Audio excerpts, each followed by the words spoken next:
I am thrilled to be here today with Mel Robbins. And I'm so excited to talk about your new book and this theory because it's already going super viral. You guys have probably seen it on TikTok already, the Let Them theory. And now Mel has written a book about it. So that's what we're going to talk about today. Mel Robbins, welcome to the podcast. Tinx. It's Tinx.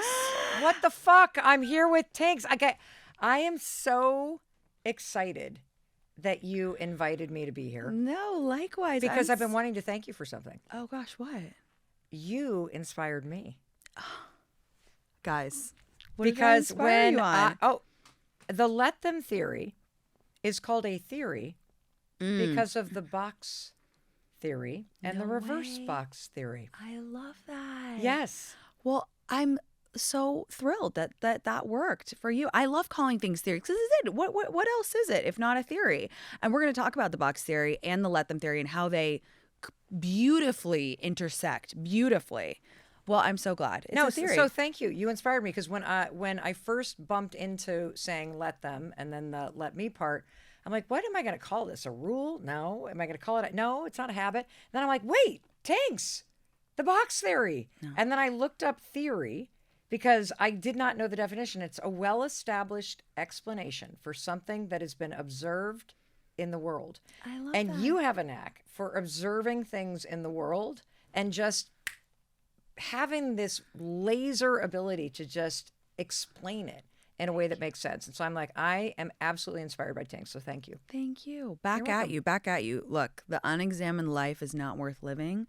I think we both really just take a lot of joy in figuring out what's going on and then extrapolating information and throwing it back to help people. And you help so many people. And this theory and this book just going to be huge for so many people. Yeah. So I'm very excited to dig in. So before we dig into the Let Them theory, for people in my community who don't know, tell us a little bit about how you got your career started. Because it's so interesting and it's so important. I basically learned everything that I do today by screwing up my life. Mm-hmm. So I found myself at 41, $800,000 in debt with 3 kids under the age of 10. Yeah. And I got to a point in my life where I didn't recognize myself. Mm. And I was having trouble just doing the simple thing, opening up bills, telling my friends and my family what was actually happening. I had trouble like controlling my drinking. I was constantly screaming at my husband. He had gone into the restaurant business and it was failing. I lost my job and I couldn't get out of bed in the morning. And it's like the simplest things felt impossible to do. And it was during this period of my life because I could see that everything that I cared about was literally slipping down the drain. And yet I couldn't seem to make myself look for a job or be nice to my husband. And I think we've all been in these moments where we know what to do, but we're either too scared or we're procrastinating or we're overwhelmed. Or I think even bigger, you actually convince yourself that there's no hope or that this little stuff is not going to make a difference. And so I discovered this little hack during this period of my life, if I'm being honest, while I was kind of drunk on bourbon. I got this inspiration that, oh gosh, if I'm having trouble getting out of bed in the morning, and if I lay there and my first decision is to procrastinate and hit the snooze button, and then I hit it 5 times. And honestly, I was literally getting out of bed because my kids had missed the bus and they were standing at the side of the bed. Wow. And so I started thinking, well, what if I just moved so fast that I wasn't in the bed when the anxiety and the depression and the paralysis hit? What if I launched myself like a rocket? And so I started counting backwards, 5, 4, 3, 2, 1, just like NASA does. And it freaking worked. And it taught me something extremely important. And, as you're listening and spending time with Tinx and with me right now, whether you're in the car or you're on a treadmill or you're in your apartment or wherever you are, there is a skill that you need in life. And I learned it too late. I was 41 when I learned this. And the skill that you need is learning how to take action no matter how you feel. 100%. And the mistake that I made is that I was sitting around waiting for motivation. I was sitting around waiting for courage. I was sitting around waiting to feel ready. And If I had not discovered this little technique of counting backwards 5, 4, 3, 2, 1, and then moving, I would have been divorced. I would have been an alcoholic. God knows what I'd be doing for a living. My family would have been torn apart. But in discovering the power of a 5-second like move, I realized that you can feel anything in your body, whether it's sadness or heaviness or uncertainty or anxiety, and you can still freaking do it. Yeah. And so that's a skill. Not sitting around and waiting to feel ready, not sitting around waiting to feel like you want to get out of bed, not sitting around avoiding the text you need to send, Right. or the relationship you need to break off, or like any of the things that you want in your life, whether it's a relationship, or I know a lot of people listen to you also, not only because they love your advice, but they're like, I see what Tinx is out in the world doing, whether she's creating her apparel line or she's launching a podcast, or my God, she's overseas, like doing all this cool stuff at all these fashion shows. I want to do that. Okay, great. Great. Prove it. Just start. Yeah. Yes. And so the thing for me, though, Tinx, and I don't know what you've experienced in terms of the moments in your life where you've struggled, is that thinking about something for me was easy to do. Over intellectualizing things, right? Talking about all the stuff I wanted to do with my friends, getting consumed in my emotions, the vision boards, the diary writing, like all that stuff. But at the end of the day, I didn't know how to translate that to action. And this little countdown technique taught me this skill that if there's something I want to do, I'm not waiting around for somebody to give me permission. Yeah. 5, 4, 3, 2, 1, I'm doing it. If there's some text I want to send, I'm sending it. If there's a person that I need to talk to, I'm going to have the conversation. And that is a skill, and you can use this little countdown thing like a tool. And it's just like the box theory, for example. You gave people a tool to actually sort through the bullshit in your mind and accept reality. Yeah. I love the 5-second rule theory. I've been using it. And what I love about it is that you can use it on any level. You can use it. I literally use it to get out of bed because I have a bad habit of, hitting the snooze, or I don't want to, or like, I could go on my walk, or I could lay in bed for 20 more minutes. And it's crazy how just this little tool can jolt you into action. And if you think about the rules of physics, an object in motion will stay in motion, an object at rest will stay at rest. And I actually was thinking about that when I first encountered your 5-second theory, rule theory. If you're in motion, you just stay in motion. And it's just kind of about just going for it. And it's scary. I'm a procrastinator. I talk about that all the time. Even if it's like a small job and like a little, I don't know, branded content that I have to film. And I'm like dragging my feet. I'm like, Steve is texting me. He's like, send me the fucking clip. And I'm like, it's so small and it's not hard. And I'm like, I just don't want to do it. And then sometimes I just say 5, 4, 3, 2, 1. Okay, we're doing it. Yes. But it can also be for bigger things, right? It can be for, okay, you want to ask for a raise and you're putting it off and you're putting it off and you're putting it off. Or you want to tell your friend that what they did really hurt your feelings and you're like, you're putting it off. And then in that time, you build up passive aggression and all these other things. And it's like, I love it because it's such an applicable tool, no matter what level the problem you're having is. And once you start to use it, you'll see, oh, wow, the movement, even if it wasn't necessarily in the right direction, it's better. And we're big into mantras over here. So a couple of mantras came up. It's like one of my favorite mantras is just keep rowing the boat. Just keep rowing the boat. And this is about that. This is just keep rowing the boat. And the other thing, to go back to one of the first things you said, is, you guys, she was 41. Her life was, fair to say, in shambles. Oh, like a disaster. One of my favorite mantras is, you are not too old and it is not too late. Because people come to me all the time. And we're going to circle back to that in a little bit later because it's just so much great stuff. Do you have any idea how intelligent you are? Oh, no. No, I mean that. No, thank you. That's so nice. No, truly. I'm saying your theories. This is just your No, brilliance. but the way that you can apply it and bring it to life. Thank you. And understand it. Thank you. You're That's welcome. very kind.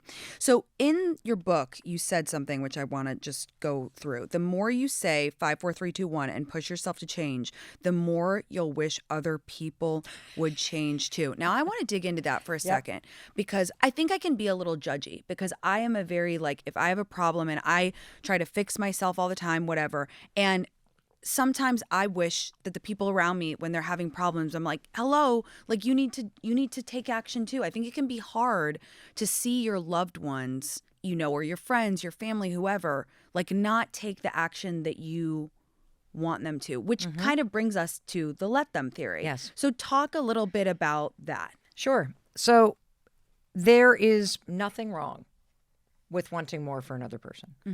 In fact, it's a beautiful thing to see that somebody is letting themselves go and wish that they would take better care of themselves. It's a beautiful thing to see the potential inside another human being and wish they'd be more aggressive or more confident at work. It's an amazing thing to love your girlfriend or your sister enough that you want her to stop dating losers. Right. Okay? Wanting that for someone is a sign of love. It's an act of love. It is amazing. That's not the problem. The problem is how we go about it. Oh, okay. No, I did not figure this out until I was 54. So we are going to unpack this today so I can save you and the person listening the headache and heartache and the backfiring tactics in your relationship that not only don't create the change in other people, what it does is it creates stress and frustration for you, and it creates not motivation for the other person to change, but resistance to changing. And I think one of the mistakes that we make when it comes to being judgy of other people, or let's put it in the positive, right? When we see the potential. Right. We see the potential. Like maybe you have a friend that's always wanted to be an influencer, or they want to build a business, or they want to have a YouTube channel, right? And they talk about it all the frickin' time. And they dream about it. And they follow other people that are doing it. And, as you're sitting there for the 73rd evening over a glass of wine, and you're thinking, why the fuck aren't you doing anything about it? Here's what I want us all to remember. That the hardest working person in a classroom is not the person getting A's. It's the person failing. Interesting. Of all of your friends, the person who actually works the hardest around their health is not your friend who's at the gym every day. It's the person who's let their health go. Wow.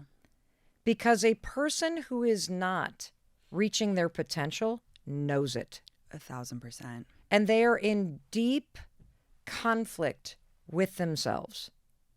And so when you and I waltz in there, like I used to waltz in there, whether it is your little brother or my adult, child who's not studying hard enough, and I think they should be able to get A's, and I think they should put more effort in, and I waltz in there and I say, you really need to stop playing the video games and spend more time studying because you get better grades. You know what that person's reaction is? It's like, well, oh, thanks, Einstein. Right. Like you don't think I thought of that myself? Right. Like, oh, you shouldn't be dating that guy. Like meeting all these people, like when you're cheating, like you deserve better. Oh, you don't think I know that? Right. And so when we it's with the best intentions, when we judge or we expect, or even we come at it from a supportive way, why don't we go for a run this weekend? Why don't we sign up for a 5K? It actually reads for the other person as pressure and judgment. And here's what we're bumping up against. And I didn't know this because here's why we do it. First of all, we do it because if you have to push yourself to make changes, then of course you would think I got to push other people for them to change. It's actually the reverse. Yes, you have to push yourself to do things that are hard in the moment. But if you push someone else, they push back. Right. We are hardwired Tinx, as human beings, with a fundamental need for control. Yes. I want to dig into this. It is actually a survival mechanism. Yeah. Because if you're in control of your decisions and your future and what you're doing today and what you eat and what's happening at work, then you feel safe. But here's the problem. If I do something that pisses you off or worries you or hurts you or frustrates you, or I don't operate in a way that matches your expectations, my behavior makes you feel a little unsafe or out of control. So then you cross a line. I always used to, you cross a line, and now you try to control me. But here's the problem. I also have a need to be in control too. Right. So even with the best of intentions, when you give your friends advice that they're not asking for, Right. when you suggest the obvious that they are already in deep conflict about, the walls go up. And you're not motivating somebody, you're actually pushing them away and creating resistance to the thing you want them to do. Right. So the trick here is that it's acceptance and space that creates change, not pressure. Right. And that's where the let them theory comes in. Because you look at the situation and say, if I put pressure, the person's walls are going to come up. And ultimately, we can't control another person. Correct. And all of our little suggestions are just kind of having the opposite effect. Yes. And instead, you look at it and you say, okay, they want to date this guy who is a known cheater. Let them. Yeah, let them. Let them. So simple and so powerful. Right, because if your friend or sister is dating a known cheater, she knows they are a known cheater. Yeah. And I would say a huge category to apply your theory to this community, a huge category of questions that we get on the show and on email is, I don't like this. We all hate our friend's boyfriend. He's a known cheater. He's this or that. What do I do? What do I do? And it's because it's a community of really well-meaning, predominantly women who want the best for the people in their lives. But I always say, and I'm glad you're validating my advice, things have to run their course. Of course. And you can't, the more you tell your friend, you can't butt in. I sometimes say, and I'm curious what your take is on this. If right at the beginning, I always say to them, you've kind of got one shot. If they bring it up, say, oh, what'd you think of my new boyfriend, Bill? You say, I got to tell you XYZ, I heard this and that, or I didn't like when he spoke to you that way, but you've got one shot. And then they know how you feel and you leave it alone and you don't bring it up again. I'm curious what your take is on that. It's an excellent question. So I think you have more than one shot because you can always use this conversations framework that I'm going to teach you using the let them theory to influence, because you can't change another person. Right. But I never said you couldn't influence them. Okay, interesting. So we're going to be sneaky. And we're going to use science. I love it. And I didn't learn this until 2 years ago. Okay? So fabulous. I did it wrong. So the let them theory is very, very simple. There's two parts.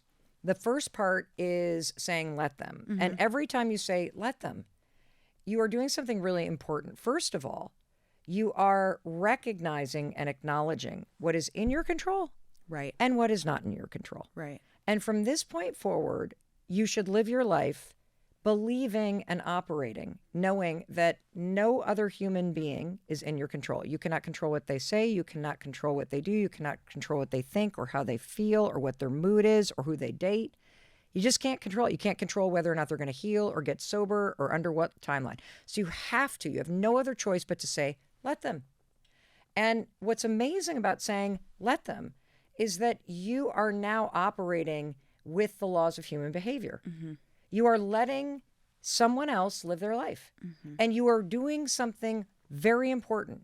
You're recognizing that it is a complete waste of your time and energy to spend any time and energy on something you can't control. Because the moment you start worrying about or managing or gossiping or judging or any of that stuff, when it comes to another human being, it just creates more stress and frustration for you. So you're, from this point forward, you're just going to say, let them. It doesn't mean that you don't support them. It doesn't mean you don't love them. It doesn't mean that you're just cutting them off. It means you're just recognizing the reality, which is I have no control over this, so therefore I am going to let them and take my time and energy back. And then you do the second part, Tinx, which is let me. Let me remind myself there's only 3 things in the world, on this planet, ever, that I can control. I can control what I choose to think about this. Yeah. I can control what I do and don't do. Mm-hmm. And I can control my feelings and whether or not I allow them to rise and fall, or whether or not I just allow them to run me over. And so when you say, let me, you get to choose what kind of friend you're going to be. Right. You get to choose how much time you're going to spend with them. You get to choose whether or not you're going to be judgy, or you're going to go, gosh, kind of sad that this person who's so amazing literally thinks so little of herself that she believes this is what she deserves. Right. I see she doesn't, but that's what I'm going to think about. I feel kind of sorry for her, not judgy. And what am I going to do about it? Well, I'm going to recognize that any pressure, any judgment, that's going to push her away and into their arms. But if I just have a more open and accepting approach, I'm not condoning the cheating. I'm just like, I'm not cutting myself off. And I'm also going to let my emotions rise and fall without barfing them on her or cutting her off or being passive aggressive, which is all immature. Mm-hmm. So here's the conversation framework, though. Mm-hmm. It's A, B, C. So you're going to say to your friend, A, apologize. I apologize for the fact that I've been kind of judgmental. I've had trouble, really just accepting that this is your decision, and I really want to own that. Mm-hmm. And then you're going to ask an open-ended question. How do you feel about the relationship? Mm-hmm. And here's what's interesting. What she says doesn't matter, because you're now using the science of influence. Right. When you say, well, how do you feel about it? I feel fine. Oh, what makes you feel fine about it? Have you thought at all about the fact that he still hasn't moved out of the apartment with his ex? Mm-hmm. Is there anything you want to do about it, or any way that I could be more supportive? Because this must be very challenging. Right. Now, what's interesting is it doesn't matter what bullshit flies out of her mouth, because internally, she's now feeling this crazy friction. Right. Because, again, I choose to believe everybody wants to thrive, and that everybody who's struggling or in a toxic relationship knows it. Right. And they're embarrassed by it, and they think they can change it. But when you ask these open-ended, non-judgmental questions, you stir up this friction, Tinx, between how somebody's behaving and what they actually know to be true. Right. And that tension is critical, because people only change when they're ready to do the hard work to change. And I'll give you a line that one of the experts said to me when I was researching this theory, that people only get sober when being drunk is harder than facing the things that you're running from. I love that. I mean, I don't love that, but you know what I mean. Yeah, I know exactly what you mean, because it also is part of the science. See, in addition to needing to be in control, we are hardwired in our minds and bodies to move toward what is easy. That's why we sit on the couch instead of going to the gym. That's why we watch other people's social media instead of creating our own. Mm-hmm. That's why we are watching other people work on their side hustle, but we don't do it, because it's easy. In order to change, you've got to work against your own internal wiring and push yourself through the resistance and fear and despair and procrastination to do the small things that feel hard. Right.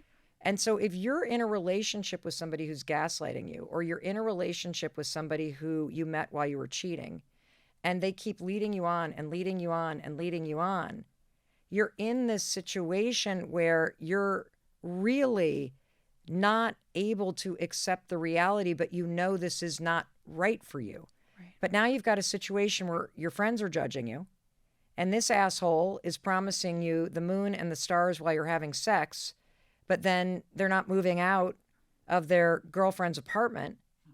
And now you are in this trap of, do I tell my friends they were right and I admit this thing that's really hard, or do I stay in the thing that feels easier because it's what I'm now in? Accustomed to, right. Correct. Mm-hmm. And she is not leaving until being in it is harder than being out of than it. Being than out getting of it. out of it. Right. And the judgment that we have makes it easier to stay in it. We're compounding. Correct. Yeah. Wow. Correct. And so after you ask the open-ended questions, again, it doesn't matter what she says. Let her say whatever she's going to say because you can't control it. And let me just be open. And yeah, so I just want you to know I'm here for you. If I can ever do anything to be more supportive, do you guys want to go out on a double date? Mm-hmm. She's going to be like, no. Right. Why?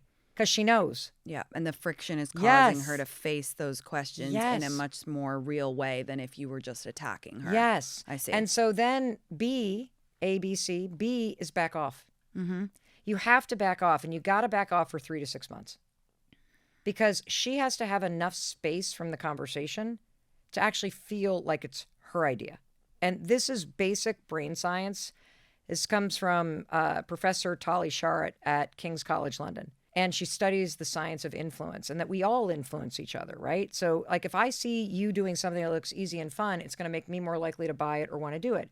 Like if you and I were working together in an office and I'm like a workaholic who works through lunch and I'm tapping on my computer and shoving a sandwich in my throat, and Tinx, who literally has her shit together, like puts on her bala bangles and steps up at lunch and goes out for rich mom walk, at lunch. And then she comes back and she's refreshed and then she sits down. And I see you do this for 3 weeks in a row as I'm like working through lunch.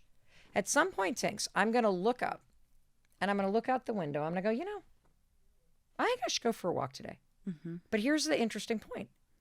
I'm not going to give you credit because I think it's my idea.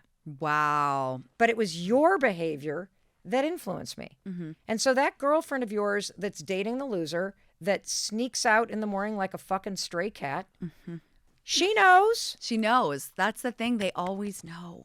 And she also, as she's seeing you be so open, you guys want to go on a double date? Like, how you feeling about things? Yeah.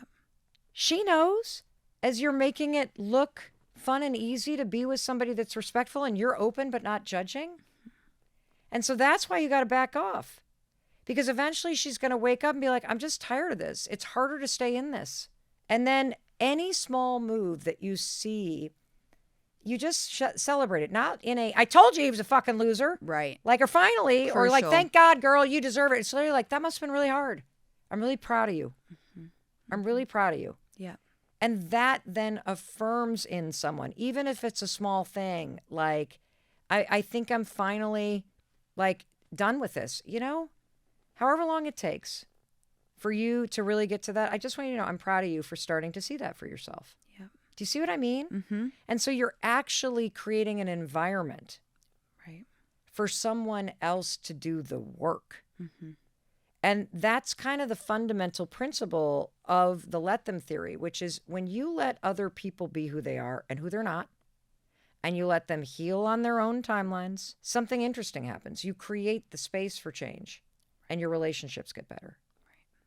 And you also remove all the ridiculous amount. I had no idea, Tinx. Oh my God. I had no idea.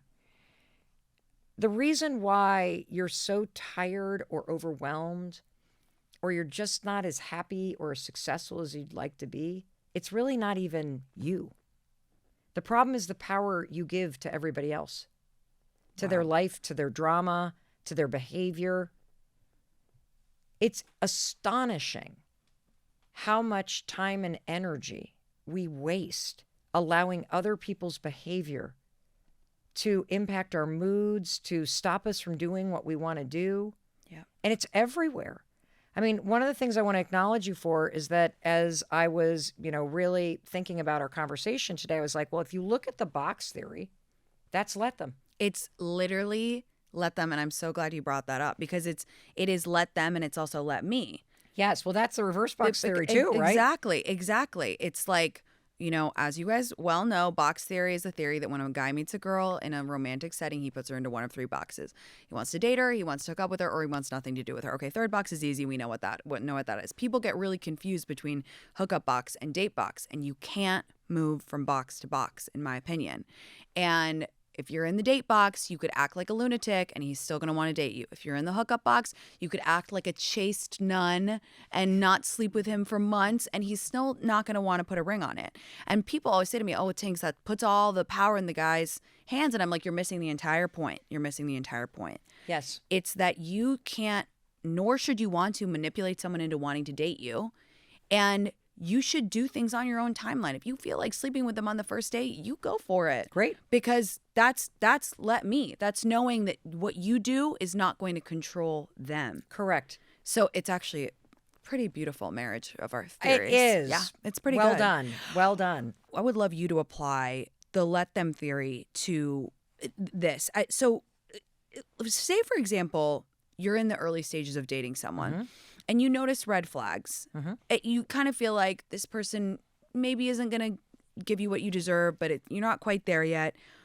Where do you draw the line? As in, where do you say let them and where do you hold them accountable? Like where's the intersectionality of let them and accountability, I guess, and apply it to, we have so many girls in this community who are out there in the dating game, and I would love to hear you speak on that so that they can take it to their own lives when they feel like, he didn't call me for 3 days and that's important to me. So how does let them work with that? Yeah, no, it's terrific. Like it's a terrific question, and it's a very important application of this because, again, fundamental principle, you can never change other people.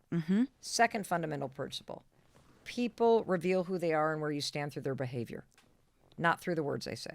By the way, don't I always say that, you guys? I always say actions speak louder than words. Oh, but he said this and that. If he didn't show up for you, if he didn't call you, if he's not texting you, yes, I could say I'm a fucking unicorn. It doesn't make me a unicorn. Correct. People, actions speak louder than words, period. Yes, and as you also talk about, the massive problem is that we are in a relationship with a fantasy. Yes. Instead of accepting the reality of the person that is sleeping next to you. And here's what you need to know. And I'm going to break this down in a couple ways because I think you're asking a bunch of different questions. And there's a difference between a red flag behavior. Right. Versus something that's annoying. Right. Versus behavior that isn't a red flag, but it's making you go, is there someone better? Okay. You see what I mean? Because I do think distinction. there's this chronic obsession with whether or not there is someone better out there. Agreed. That is blinding you. Yeah.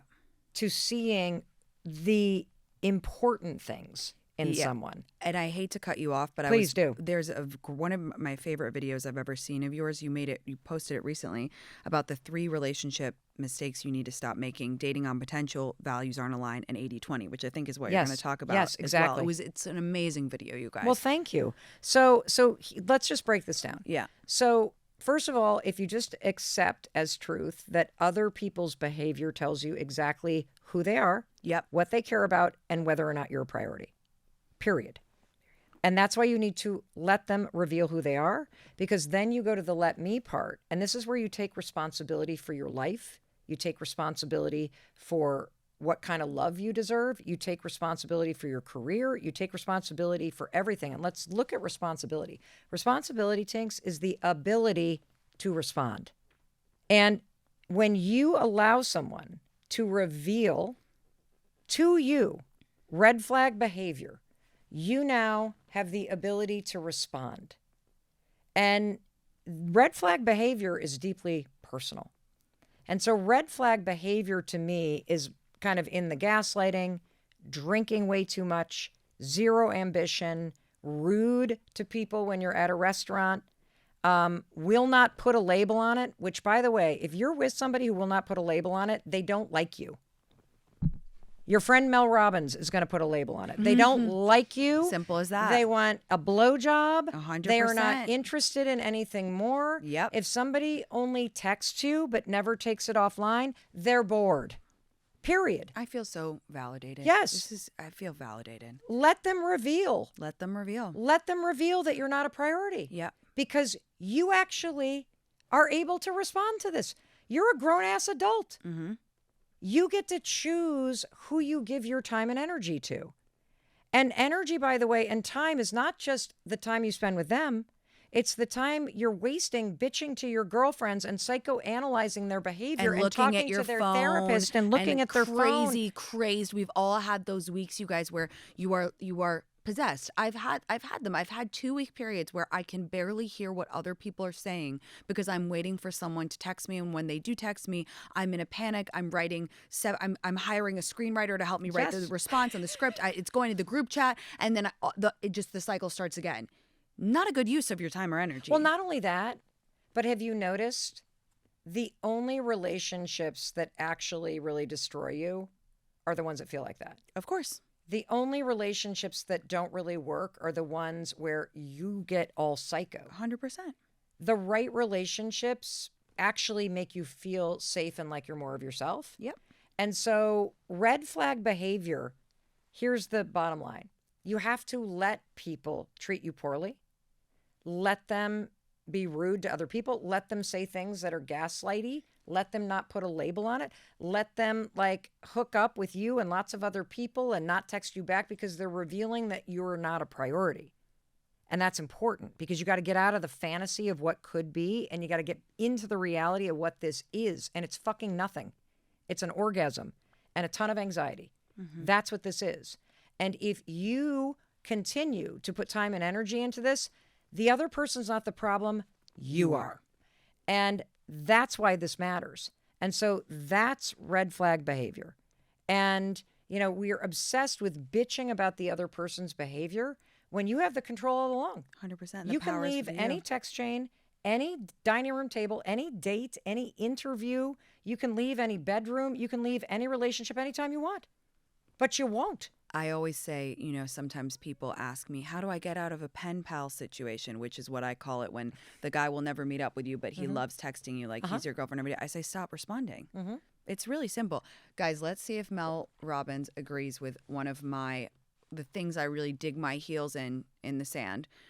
I often get asked, this guy ghosted me. I feel like just sending him one more text to tell him how I feel. And I always go, you're not his mommy. You're not his therapist. What is that going to do?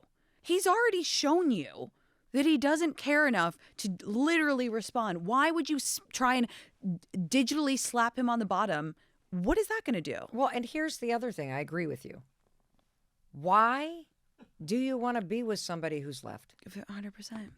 And they're always like, well, no, it would just help me get my peace of mind, closure, blah, blah, blah. I'm like, closure's made up. You think that if you write, there's a 1% of your brain, when you do that, you send that, you know, why did you ghost me angry paragraph, that you think there's a 1% chance they're going to go, oh, you know what? You're right.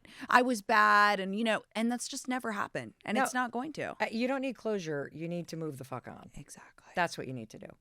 And so we talked about red flag behavior. Now let's talk about, like, there's this stuff kind of that bothers you, right? Like you got the person that you're with and they watch golf all weekend. Right. And you want to do more stuff, or they're just not that ambitious, or maybe they drink a little bit much. Well, in that category, you have to ask yourself, because it's not about them and they're never going to change. Just assume that. And they're not going to change for you. That is la la land, fantasy land. They are not doing it. Ultimatums backfire. I'm leaving. Sure you are. And so if you have behavior that drives you crazy, again, let them. And then you come back to let me. And you have to ask yourself, is this something I can live with? And the only way you can tell is, could you actually stop bitching about it? Guys, doesn't this remind you of fatal flaw friend theory? We're so aligned. It's nuts. I have a theory that all of your close friends have like one kind of major flaw. Maybe let's take, for example, they're chronically late. They're always late, whatever. If they're your close friend, you have to accept that flaw. And as within that, you have to agree that you're never going to bitch about it ever again. Because if you are constantly bitching about something that is so core to your friend's personality, you know that they're never going to change it. What's the point in that? You either have to accept it or demote them as a friend, because the way in which some people live, like constantly upset about another person's behavior, it drives people insane. Yeah. And you have to just be real with yourself. And I so agree. I want to give you an example to illustrate the single biggest point. Mm-hmm. Because your time and energy those are the two biggest things you have in life. Yeah. Because your life experience is determined by where you spend your time and what you put your energy into. And discovering the let them theory and learning to say let them and let me taught me something wild. And it's this, it's that you have no idea how life and people's behavior and your opinions about people and your fear of their opinions and your like need to manage people's immaturity. You have no idea how it's draining your life force. And let me give you an example of how subtle this is and how important it is for you to start to implement this theory, because it's the ultimate boundary between you and the world and you and your own behavior. So have you ever been at a store, like at a grocery store, and there's like 5 people in front of you and there's one cashier? Yeah. It's like beep, So beep, slow. beep. What happens in your body as you're standing there, Tinx? I get enraged. I get so enraged. I get out of body rage about it. I'm Yes. so impatient. Yes. And then you start to like, why are they? You're like, yeah, where and is then the-" you think that you can run the grocery store better than they can. 100%. What's interesting about that is that rage actually does something medically in your body. Yeah. Just like that stress that you feel when the person doesn't text you back. Just like those opinions impact you when your girlfriend has that fatal flaw, right? That drives you crazy. You move from being in a resting, confident place and having your prefrontal cortex in charge to the amygdala turning on and fight or flight kicking in. And now you have activated your stress response in your body because of some stupid shit at the grocery store. And the 5 minutes that this is going to take doesn't change the day. But the fact that you just did this to yourself actually changes the rest of your day, because you are now, medically speaking, in a different state. Your inner critic's going to be louder. This is all based on research from Dr. Aditi Nurikar at Harvard. You're going to procrastinate more. You're going to be more emotionally immature. You're not going to be able to focus. And life today is a death by 1,000 cuts. Yeah. From the headlines to people's inconsiderate behavior to people not doing or texting back when you want them. And you're the one allowing it to impact you. And so when I started saying let them, and then more importantly, let me, because here's the thing, I don't have to stand in the line. Right. Instead of like getting enraged, I could just take a breath and I could practice meditating. I could take out my phone and realize I haven't talked to my mom in a week. I could call her right now. And the point is this: when you start to reclaim your time and energy, it is the ultimate form of self-respect, because you start to value it. Yeah. And the more that you value your time and energy, the more you realize you have a lot of time and energy. You've just been wasting it on stupid shit and toxic behavior and people that are not giving you the respect that you deserve. Right. And that's why this also starts to work. Because when you respect your own time and you protect yourself from stupid shit, you start to see all the stuff that you've been giving your power to. No, it's amazing. It's so helpful for me. I think I'm such a control freak. And I know a lot of our community is, because I think it goes hand in hand a little bit with being like type A and, you know, high achieving and wanting a lot for yourself. I know we have a lot of oldest daughters in this community. I know we have a lot of daughters who just simply take on the lion's share of the emotional labor in their family. And I think that that's why this theory just resonates with me so much, because on every level, it's like I'm a control freak with people and learning to just try to let go, because all of my shouting, I do. Same. My team knows that. I feel so bad for them sometimes, but you know, it doesn't do anything. And Actually, it does something really bad. Well, to me. No, to them. Oh, well, it makes them hate me. Yeah, and they should, because you're know. acting like I say this like owning it, because this is my thing too. So if you look at emotional immaturity, yeah, what I've also learned using the let them theory, and certainly with the help of my incredible therapist, Ann Davin, every single human being you meet is an 8-year-old in a big body. Wow.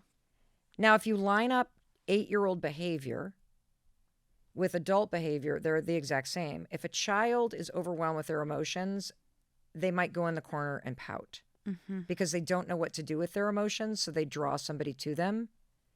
when an adult who is just an 8-year-old in a big body feels that same thing, they give the silent treatment. Yeah. It's the same thing. Pouting and the silent treatment is literally when you're a child, you're overwhelmed with your emotions. When you're an adult, there's no excuse. What you're doing is you're punishing other people by removing yourself.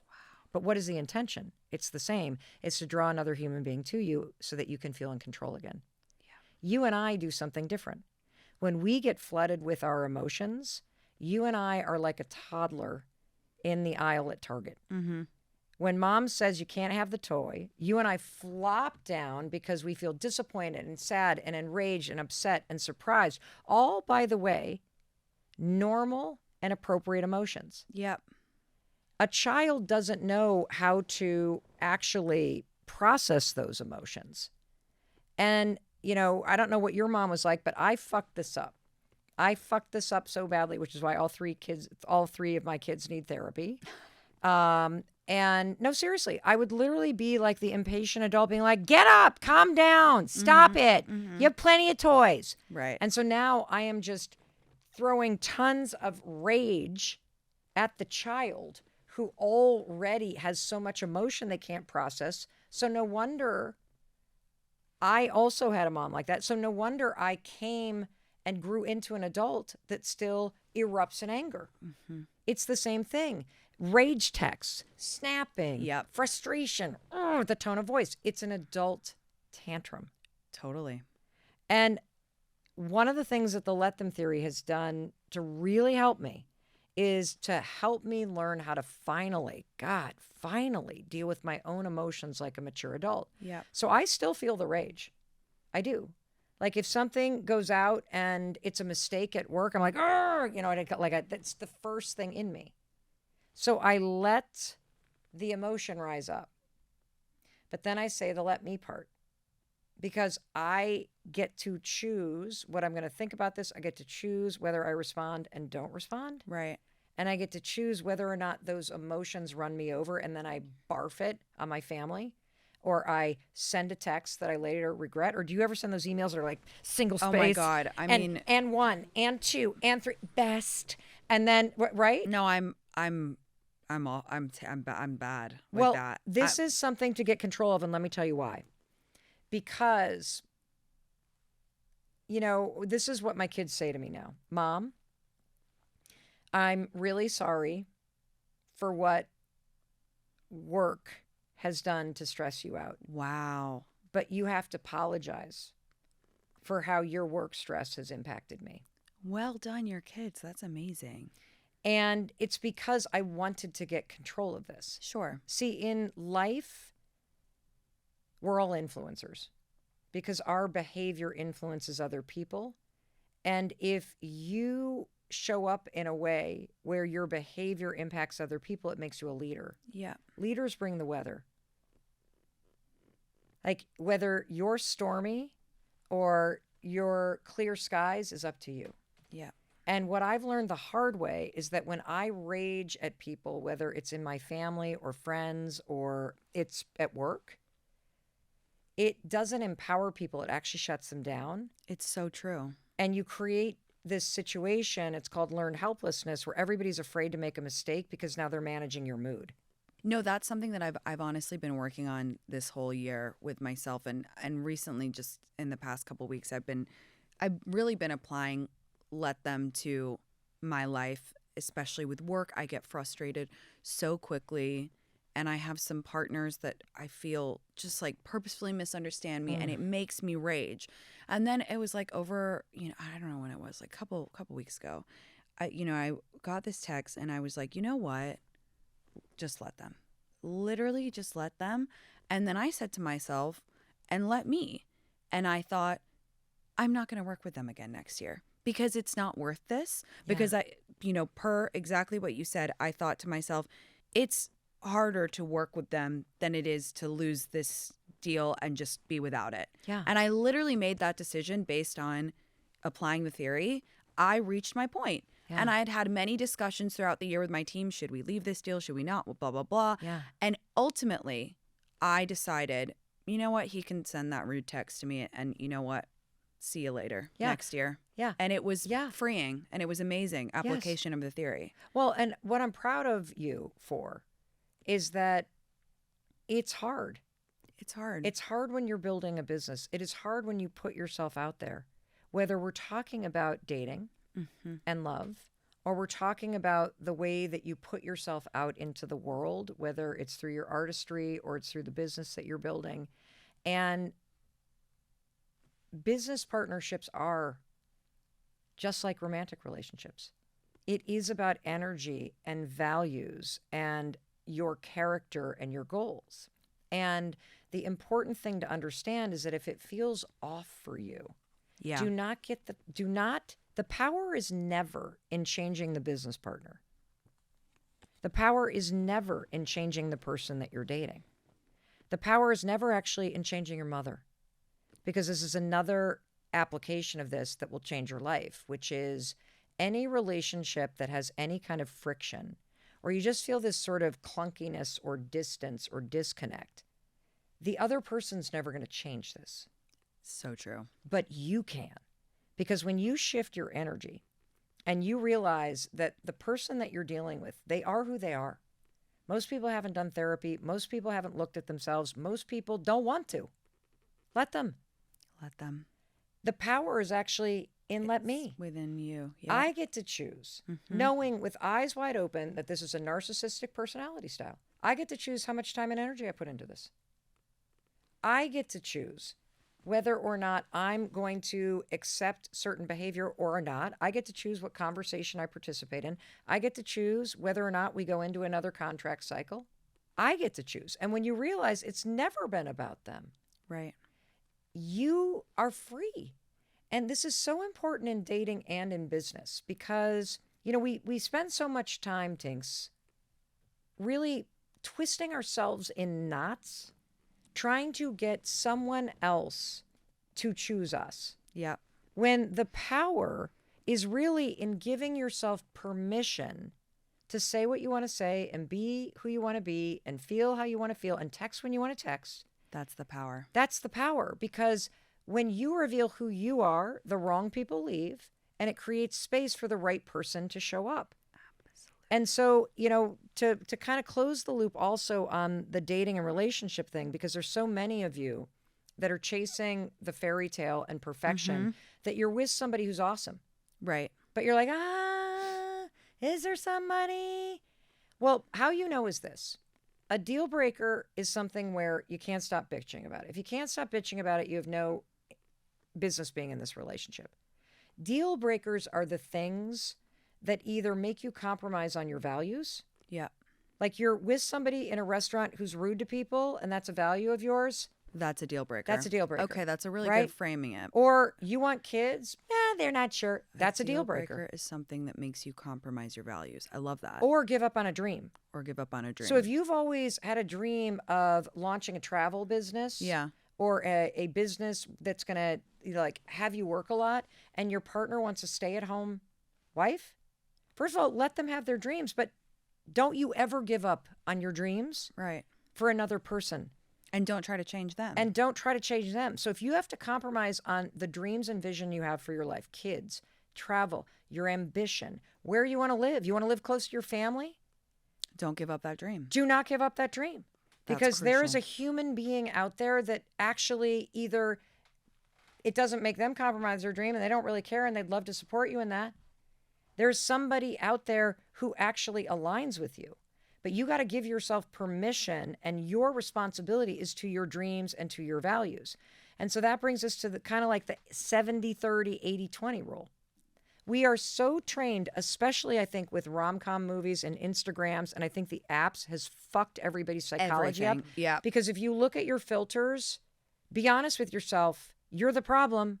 You have Frankensteined your filters to pick that finance guy that is sleeping around that you then go bitch to all your girlfriends about. Right. The problem you is waste 6 months Yes. accepting this terrible subpar behavior because he fits your image. Yes. But you're having a horrible time with it just Yes. because he's your type on Yes. paper. Yes. He fits the bill, you know, whatever. That's the 15% of shit that doesn't matter. The Right. shiny shit, I call it. Right. the stuff we're all chasing. Yep. What actually matters is the 80% that nobody values. Loyalty. Do they have friends since high school? I always say that. Right? You look at the guy's friends. You Look will at know their relationship with their everything. parents. Yep. Yep. Are they kind to people? Do they have any kind of hobbies or ambition whatsoever? Mm-hmm. And I'm not even talking about money. Like, are there things that bring ambition. them Yeah. passion in their life? Like, I'm married to a man who is a death doula. I have the ambition out in the world. My husband works with men and works with people at the end of their life. He is a spiritual psychologist. He's not a business guy, but he has profound ambition. So it can live in very different ways, but we don't value it. Right. And so if you're sitting like, oh, is there anybody better? Do you have the 80%? Because if you have the 80% of the things that matter, you feel safe. Right. To be yourself. You literally don't give a shit about your hormonal acne in the morning. Exactly. It's who you feel most yourself around. Yes. When you get home at the end of the day, is that your home base? Totally. That person. Yeah. If you have that person, you won the lottery. And so back to the filters. If you're not meeting the right people, expand your filters. Make it 30 miles. Like, drop the height requirement. Move the height requirement. I was just going to say. No, I'm serious. Yeah. Like stop filtering out people and open yourself up. And here's the other thing. Stop giving the power to the apps. Are you actually talking to people in line? Mel, we're so aligned. It's insane. I call it, we have this thing in my community called Summer of Outside where I say, put down your phone and go play a game. Go join a soccer. Go do it. Go to a brewery with your friends and actually look and smile and look open to talking to people. Go up and talk to somebody. Hit on the hot guy in line. We're so aligned. It's insane. Yeah. I know. People act like with the invention of apps, the real world went away. The coffee shops still exist. The bars still exist. Dinner parties still exist. Your friends still exist. Go and have open energy because clearly the apps are failing us. Clearly they have completely ruined the way that we examine another person. Per your point, we don't think, is that person kind? We go, okay, these 6 pictures on this thing he's got holding a fish in one of the pictures. He went to a wedding at Lake Como with all his friends from as the if lacrosse that fucking game. matters. Like, how do they make you feel? Do they make you feel safe? Do they make you feel seen? Do they make you feel sparkly? Yeah, that's it. And the same is true with friends, by the way. 100%. Fountains, not drains, baby. What does that mean? Fountains, you got to be around people who make you feel like a fountain, not drain your energy. Yes. You want to expand your energy, not drain your energy. Because we all had those friends in our 20s, you go to the girls' dinner and you're like, oh, you leave and you feel worse about yourself. Well, see, something happens in your 20s to friendship that nobody sees coming. I know. It moves from an individual sport it moves from a group sport to an individual sport. I call it the great scattering. I love that. So for your entire life, Tinx, from 0 to 20, friendship was a group sport because you actually moved through life with people your age everywhere you went. You were on teams and classes. You celebrated the same milestones. You all moved from sophomore to junior year. You all knew that you were going to go to college or the military, into this. And so you progress with this expectation that you're going to have a lot of friends and that it's going to be easy and that you expect to be invited because everybody's on the team or this is the group that goes. And then all of a sudden the 20s happen and the great scattering hits and nobody sees it coming. And the entire game changes from group to individual. And there are 3 pillars in friendship that nobody taught you. And the pillars are proximity, timing, and energy. Wow. And if any one of these 3 pillars are missing, the friendship starts to fade. And there's some major mistakes we make. So I'm going to unpack this because I was a walking red flag for friendship. I was that smiley, jealous bitch friend because I had so much insecurity. Mm-hmm. My energy was off. I was jealous of people. And there is so much friendship available to you. And so you need a flexible approach, and the let them theory will help you. So let's talk about the 3 pillars. Proximity. Proximity matters. They've actually researched friendship. It takes you 78 hours to create a casual friendship. Wow. It takes you over 200 hours with somebody to create a close friendship. Those conditions for proximity were present when you were little. Right, because you're at school with them all the time. When you're in college, you live with people. Right. That's why all of a sudden in your 20s, it's really hard to find good friends because the proximity Yeah. is missing because you need proximity to be next to somebody to actually spend enough time to have the chance to be a good friend. And so that's number one. And this is why friendship starts to fade, because when your friends scatter, the great scattering, and somebody's in San Francisco and you've got a text chain from your sorority house, and that's the only thing holding it together because now nobody's proximate to each other, of course you're going to start to feel like things fade. But here's the thing. Just because it fades, it doesn't mean it's over. And this is a huge mistake that we all make. That you think that just because you're not in contact, that somehow you're against them. Right. What petty bullshit. It's petty. That's why you need to let them live their lives and let them come in and out of your lives and be flexible. I always say you gotta they ebb and flow, and you have to Yep. you have to move with the ebbing and flowing in your 20s and 30s with the friends, because it happens. And here's the second pillar: timing. Mm-hmm. From the age of 20 to 60, you spend more time with people at work than you will with your friends and family combined. Wow, my God. So why aren't you best friends with everybody at work? It's because you're at different times in your life. Wow.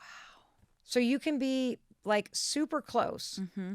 And, you know, you and I are clearly crazy aligned, and we could even work together every day, but we probably wouldn't spend weekends together. Right, because we're in different times of our life. stages of our life. And so while we're Yeah. good friends, we're not like super, super tight, and we Yeah. may be there for each other, which we will be to support each other in business, but it's not that like gelled friendship. You see what I'm saying? 100%. Because the timing is off. And this is also the thing that starts to happen in your friendships. When your girlfriends get engaged or start having babies or move to the burbs or they go off to medical school, stop fucking punishing them. Yep.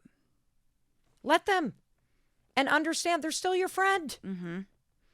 They're still your friends. Cheer for them. Yeah. It's just timing, guys. That's all that happened. And the third thing is energy.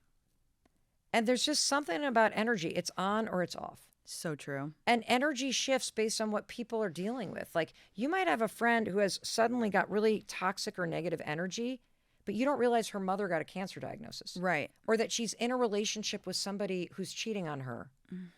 Or she's cheating because she's madly in love with some dipshit, toxic, narcissistic personality type.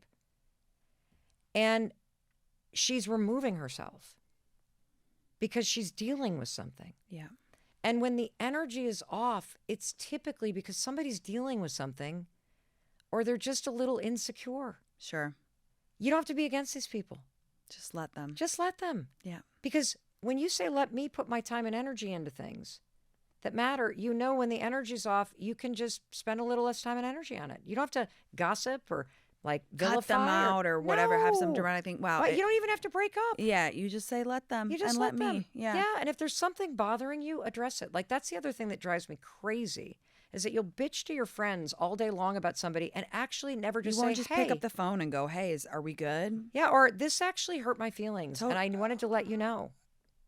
Seriously, I couldn't agree with you more. Mel Robbins, I'm devastated we have to wrap.